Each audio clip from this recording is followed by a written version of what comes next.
Hello and welcome to Truth and Wellness. My name is Joan Warner and I am your host. I'm happy to have as a guest today Helen Headley Hawk, who is an advocate for youth and domestic violence. Welcome, Helen. Thank you. I'm happy to be here. So could you tell me how you got involved in this mission? Yes, my mother was a victim of domestic violence, and that trickled down to the children, of course. Of course. And so after you realized that something needed to be done, what steps did you take? Well, actually, you know, when you are a child, you can't do much about it. But I pretty much got vowed as a child that when I grew up, I could do something about that.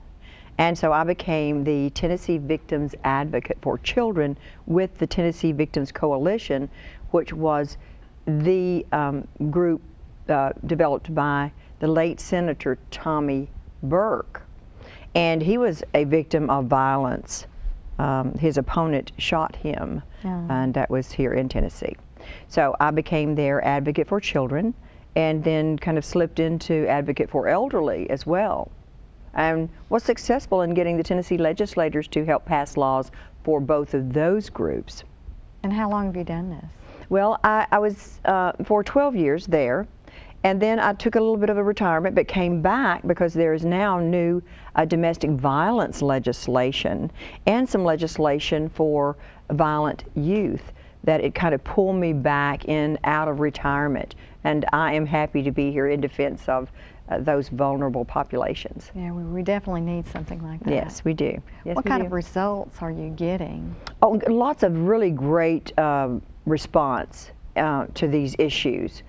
These are not just Tennessee issues, these are national issues on violence. Tennessee, I'm happy to be here to discuss this today because many Tennesseans do not know that Tennessee is one of the most violent states. That is not a good reputation to have. And Tennessee is number 6 in men murdering women. Number 6, really? Yes. We are number 3, and the statistics aren't in yet for this past year. We are number 3 in domestic violence or assault men on women. Oh, that's too bad. That is a sad reputation to have. So we need to solve those problems, and I'm having great success, and not just me. There are so many groups across Tennessee who are asking the legislators to pass legislation with more, we would call it teeth, you know, stronger punishments and some helps, because these individuals need help. You see what I'm saying? Yeah. To address those issues, because hurt people. And like in my family, you know, when you have violence, others will go on to commit violent acts, because monkey see, monkey do. I hate to use that phrase, but mimicking is, you know, that happens. Now in our family, oftentimes you will have, they will either go on to abuse or they will go right the opposite. Right. Oftentimes. That's pretty much the case. So Helen, where do women typically go to get help? Well, there are many places. All right. The YWCA, other facilities. There are safe houses for the individuals. It's usually a female, but there are men who are abused as well. But usually the female and the children, that's usually the case. And in these safe houses, is it public information? No, it is not. Where that is? No, obviously, you do not want the perpetrator to know where these families are. You know, they try to help them find a new place to live. And so there are lots of resources out there. Yes, many resources. And there are other, you know, there are other nonprofits. Most of them are associated with nonprofits, and or there are government funds to help these individuals, victims of abuse. And the training that an abused person would get in a shelter, what kind of advice are they typically giving? Well, I don't know the details of that, but I have a recommendation for that. Okay. I do. Yes, because I took up boxing and kickboxing. Did you? Yes, because, you know, as I said, children are also victims of abuse. So I wanted to learn how to protect myself. I highly recommend that all women learn to protect themselves because, as I said, the majority of women are the victims of abuse. And the reason I recommend that is because when one learns to defend themselves and protect themselves, it develops a fighting spirit inside, and that's the key. Because when you learn to strike the blows in terms of protecting yourself, because prevention is the key. Yes. If a woman was to take up kickboxing, would it have to be a full-blown class where you're going month in, month out, or would it be a few sessions? No. See, the point is not to fight. It's quite the opposite. It's to defend, to get away, to just protect. Blows that would, defensive blows, and to get away. All right? Or disable and get away. There are very few strikes to do this. Self-defense classes are everywhere. There's very few strikes. Very and then few maybe strikes. pressure points. Well, you don't want to get that close. Okay. However, there are high blocks, low blocks, middle blocks, everything. Just defensive blocks, okay? If you find yourself in that position, you want to block, defend yourself, and get away. All right? That's it. But for prevention, you want to be able to prevent getting into that situation. But here's the key point again. It is to develop a fighting spirit. Because when you learn these classes, when you breathe deep and you blow, when you strike out, it is no. And self-defense is no. No, you will not hit me. No, you will not abuse me. No, no, no. So that is a no, I will not accept this. Do you see what I'm saying here? Yes. And so to go a step further, would you recommend perhaps learning how to use a weapon of sorts? No, I would not do that because if you have a weapon, your best weapon is prevention, number one. And then that first defense. Because if you have a weapon and they take it away from you, then that is a weapon to use on you. So no, that is not. No, that is not a good idea at all. And you have to, everyone wants to have guns, everyone wants to have carry weapons, et cetera, but weapons hurt, weapons kill. No, I do not advise that. We want peace in this world, Joan. Wouldn't you agree? I think your audience would agree. We want peace here. Yes.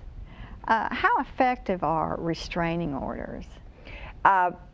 I've talked to many women, and the first thing that usually comes out of their mouth is worthless.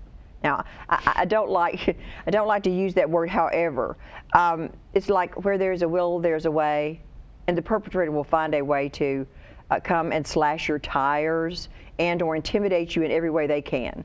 Because it's quite interesting. Let me just put it this way, because someone who wants to abuse you, and there's so many faces of abuse. Okay, there's physical, emotional, sexual. There's an abuser. Someone who wants to abuse you will find any way and every way because they know how to push your buttons. An abuser knows. They know you. They get to know everything about you, and that borders on a sociopath. And we'll just give a definition of sociopath in a moment, because remember Manson and Ted Bundy. Ted Bundy was so slick. He was charming. He was charming. And he was brilliant, too. Oh, he was brilliant. And he just lured the women in. Yes. These individuals are very, very dangerous because they seem so innocent. But we'll talk about that just briefly because your audience knows how to, get on that web and look all of these things up. But there's a few signs of a sociopath, are there not? Oh, yes. They are. The FBI profiles them, correct? Yes, they do. Yes, I have a minor in criminal justice just so I can profile. I can spot people really quick. I'm a smart woman. I'm just joking. I have a great sense of humor, too. I got that from my mother. A sociopath is a person with antisocial personality disorder. Probably the most widely recognized personality disorder is a sociopath, and they're often well-liked because of their charm and high charisma, but they do not usually care about other people. They think only of themselves, often blame others for the things that they do. They have a disregard for rules, and they lie constantly. Okay, they remind me of a snake. The charm. You've seen the Charmers, the Charm the Snakes, and all of that. Was it Jungle Book where the snake, had the little, razzle dazzle, just charm you out of the tree? So a sociopath typically cannot sustain change for any amount of time, not for very long, right? Well, yes, that is correct. And they lie constantly. It's all about their rules. They have no conscience. It's all about them. Yes. And what about empathy? Do they? No empathy whatsoever. They want what they want. They want it now. It's all about them. Yes. But so they don't care or feel any pain that they may be inflicting on No, you. of course not. It's all about them. They want what they want. But even aside from that, just back onto really the domestic violence, it is just that these individuals know exactly how to inflame you, to get a reaction out of you so that they can justify their reasons for hitting you. They will say it was your fault. You made me hit you. You. And they put you in such a state, and then individuals will say, well, why did she stay in it? Why did they stay in it? What did they? You know, these individuals are so afraid and have been so convinced and brainwashed by the perpetrator that you know, they even become confused and think that it is their fault. But here is something right here. Individuals around these people know that they are being abused, and they do not come to their defense. Family members will lose their family members, okay, to domestic assault, violence, etc., because they did not do one thing about it. Because I know for a fact, because I'm an advocate, and I have stopped abusers dead in their tracks by saying, you are not going to hurt my friend, my family, no one again, not on my watch. Right. Because see, they don't know what to do with someone like me or a strong person. I have saved. So you have to set your boundaries. Well, you have to set your boundaries, Right. but most individuals who are abused are so beaten down and have so low self-esteem they cannot do that. So what I would like to say to your audience is, stand up for someone that you know who is abused. And that bully, it's the same thing as bullying. That abuser and that bully will back down. You can save someone's life by stepping up to the plate. Don't start thinking, oh, it's none of my business. Oh, they don't want me to help. So if you were going to be proactive Yes. to maintain safety, how would you go about that? For someone who is abused or someone who... Well, just so as not to become a abuse. victim. If you spot any of those signs, if someone wants to control you, control your friends, who you see, where you go, and what you do, dump them now, immediately. And what about, you know, getting in and out of your car and walking in the park? Yes. What kind of precautions should you take? If you go into a park, find a friend. Don't go alone. Do not wear headsets where someone can sneak up on you. Take those headsets off. Be in nature. Look around. Look at nature. You know, enjoy it. Go to the park for that reason.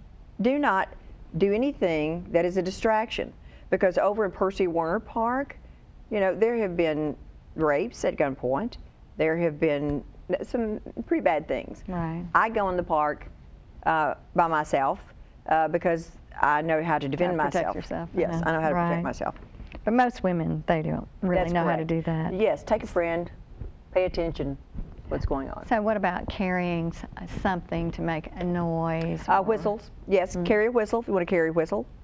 Those foghorns you hear at the football games, those are pretty loud. Yes, again, back before individuals decided it was safer, they would tell you, a long time ago, they would say, you know, don't put up a fight, you'll get hurt. You're going to get hurt anyway, number one. Okay, now they tell you that if someone tries to kidnap you or put up the fight right there, you want to fight right there where someone can hear you, okay?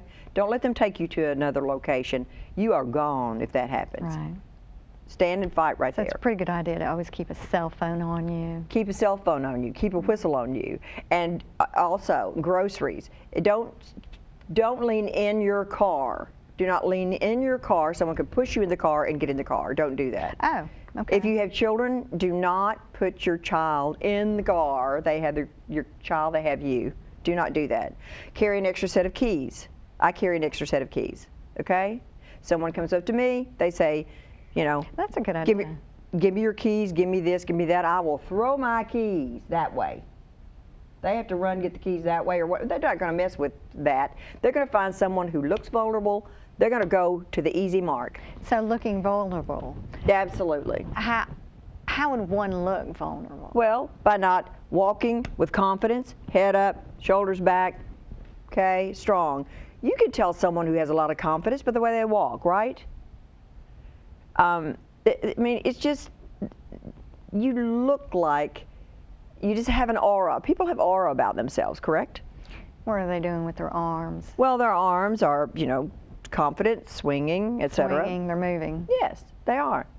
When I hike, Looking to the right, looking to the left. you're looking to the right and the left. I look at people right in the eye.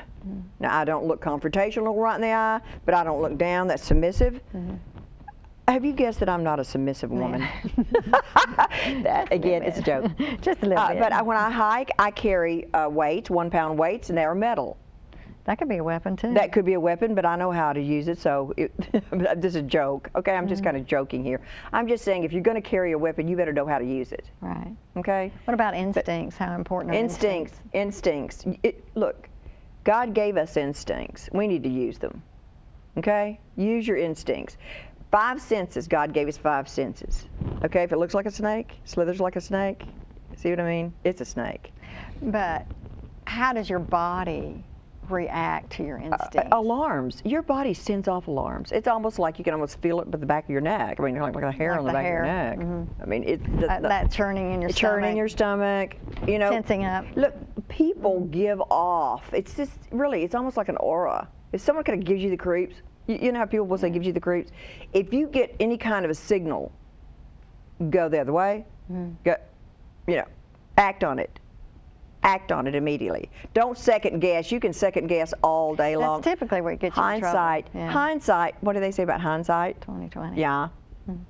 Per ounce of prevention is worth, my mother said, tons, not pounds. So, err on the side of caution. Always err on the side of caution. That's the best advice I can give anyone.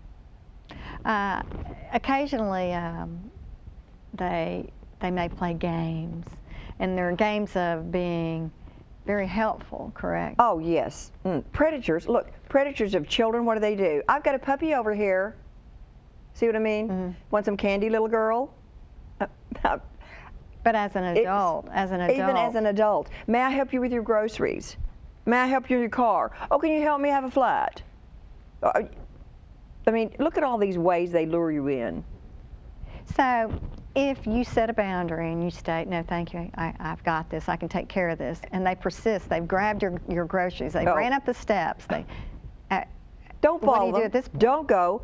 Here, look, your voice, look, you say, sir, ma'am, so you know, whoever it is, sir, I don't want your help. I don't need your help. If you persist, you have crossed a boundary. There we go.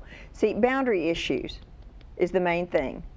Know your boundaries. And then, okay? get in your car? And then it's, you go to your car, you go to a safe place, you could call someone else and say, this man has crossed a boundary with me. I don't want him carrying my groceries. I don't want him helping me. I don't want him anywhere near me. How about on the interstate highway? You're driving down the highway, somebody starts to follow you. Someone starts following you, go to the nearest police station, go to the nearest service station, go somewhere and say, this man is following me. I want you to call the police. I want him to leave me alone. I don't know him. He's bothering me. You know, I read a technique. I read a technique that if they're following you, yes, you quickly change over to the next lane. You can do that. And the minute they start to pull up beside you, you hit the brakes and let them get in front of you. Now you're following them. Well, no, you don't want to do. Don't start playing games. No. The point is, yes, as you're following them, immediately you can run off to a side road as they've passed it. Yes, that is very true. But don't, you may get some mixed signals there. No, I see. Be careful. Oh, that's true. Yes. I never thought of then that. it's kind of like a game. Oh, they want to play a game, cat and mouse game. Don't do that. You go to the nearest. You see what I'm saying? You get help. You don't want to, people are strange. So you've pulled up to the police station, or yes, you've pulled up to the fire station, and they're right behind you. Do you get in out of your car? You lay down on the horn, first of all. Okay. Lay down on the horn. They'll all come out of there, believe me, they will. If they try to give you a ticket, just smile and say, I'll take the ticket. I'm kidding. They've left. Yes. But you want attention. You want attention. And you yell, help, I'm having a heart attack. You yell whatever you have to do. okay, to get rid of that person. And so you've done all this stuff. Yes. Nothing's working. The person's still following you all the time. They're calling you, text bombing you, emailing you, showing up at your house, showing up at the grocery store. Okay. You have a problem, a serious problem. Okay. You're scared. You're doing the safe house thing, but somehow they're finding you. What kind of advice do you give a woman? What kind of mindset is she supposed to take at this point? Well, I mean, if things have gotten that bad and the police haven't helped you, are you saying that? Right. You're getting nowhere fast. The police haven't helped you Well, with all of that? They've tried, but it's, you know, they're not around 24/7. Okay. So all right. What is a woman to do? Well, okay. They go purchase a weapon. I don't advise this, but they go to the range. They have legally purchased a weapon, and they have gone to the firing range. They have taken self-defense classes. Make sense? They have done everything that they know since they have gotten absolutely no results, you know, and obviously So now there's a new mindset. Well, there's a new And the mindset is not a victim. The mindset is now what? the predator. You're the hunter at that point. I'm You're the predator at that point. You're not the hunted, right? No, but so you're protecting yourself, and this is what you want. You want to have that mindset in order to be safe and continue to be safe. You have to start thinking like they do. But before you do that, and let me understand this, because I'm a peaceful woman, and God takes care of me. So my first thing is I ask for God's protection. But if I've gotten into a position where the police aren't going to help me and I'm on my own, okay, then I have read The Art of War by Sun Tzu, and I have surrounded him, and I have already won. Do you understand? And I'm going to take whatever action I have to take, and he's in trouble. Right. Or she's in trouble. And like you said earlier, this doesn't just always happen to women. It happens to men quite a bit. Well, quite a bit. Yes. There are women who abuse, physically abuse their husbands, and shame on them. And have killed them. Yes, and shame on anyone who abuses anyone. And so what kind of signs would a them. man have to look for? What would he see? What would be the first signs that a man would have to look for in order to you know, protect himself and not fall into a vulnerable situation? Look, verbal abuse. As I said, there are many faces of abuse. If anyone is verbalizing you, talking down to you, you know, breaking your self-esteem. Let me just explain as I explain to my students, okay, because I teach etiquette as well. And let me explain to the audience. When you put out your arms, these are your boundaries. When someone comes within your boundaries and starts getting close into your face, you just step back, okay? Just step back. And if they kind of start coming further, just say, you know, excuse me, I know you understand, but you're in my space. I become uncomfortable when someone comes in my space, and thank you for understanding. And you smile. Thank you for understanding, but you're coming a little close. You know, please, thank you if you know. Thank you very much for understanding. So you always smile and you ask for someone to respect your boundaries and your space. Or if they say something rude to you, it's like in bullying too, you know, that made me feel uncomfortable. You may not have meant to do that or say that, but so, you see? Yes, I teach etiquette, manners, character education, social skills. Well, I thank you so much for being our guest today. Thank you for having me. We're running close on time, and we hope that you come back. Thank you. Do you have a website? We do, yes. It is www.theetiquetteschooloftn.org. Okay. Yes. Thank you very much for having me. And you stay tuned, and we'll be right back. Breakfast. Are you one of those who just can't seem to face food when you crawl out of bed in the morning? Maybe a quick cup of coffee or tea, a donut, or maybe a sweet roll is your standard daily breakfast. In fact, statistics show that an increasing number of children arrive at school having eaten nothing at all. Astounding, isn't it? Why is it that most people skip breakfast? The most common reasons are they don't have time, or they aren't hungry in the morning, or they want to lose weight. Maybe they don't realize it's important, but eating breakfast simply makes good sense. Who would ever start on a trip without gas in their car? So why should you start your day without the necessary energy supply? A group of scientists spent 10 years studying the effects of eating breakfast. A good breakfast, they concluded, can help both children and adults be less irritable, be more efficient, be more energetic, and have better test scores. How?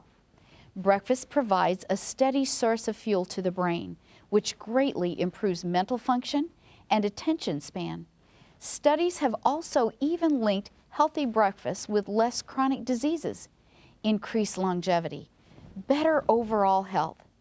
Unfortunately, many people attempt to compensate for that mid-morning drop in energy by drinking coffee, tea, or a caffeinated soda, along with something sweet like a donut or a sweet roll or other high-calorie snacks. So what is a healthy breakfast? A good breakfast will provide at least 1/3 of the day's calories. It should be high in fiber and rich in vitamins and minerals. You may have heard the wise saying, eat breakfast like a king, lunch like a prince, and supper like a pauper. Good advice. Try starting your day with a whole grain cereal, whole grain bread, and a couple of pieces of fresh fruit, and you'll find that your energy level stays high all morning.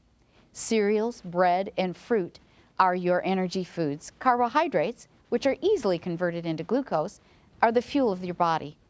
If you are eating low fiber and high sugar foods, they quickly pass into the bloodstream, giving you the high-low effect in energy level. A high fiber diet prevents too rapid absorption, ensuring a steady release of nutrients into the bloodstream. Fiber also absorbs water as it moves through the stomach and intestines, preventing constipation. And remember that fiber also plays a crucial role in weight control and in heart disease, diabetes, and prevention of cancer. If you are one of those who says you don't have time to eat breakfast, try eating less at night for your evening meal and then going to bed early so you can wake up refreshed with time to spare. Begin by drinking a glass or two of water and get outside in the fresh air for some active exercise, like a brisk walk. You'll come back after a shower and ready for a hearty king's breakfast. What more can you ask for? I want to thank you for listening. This has been a Health Tip Moment.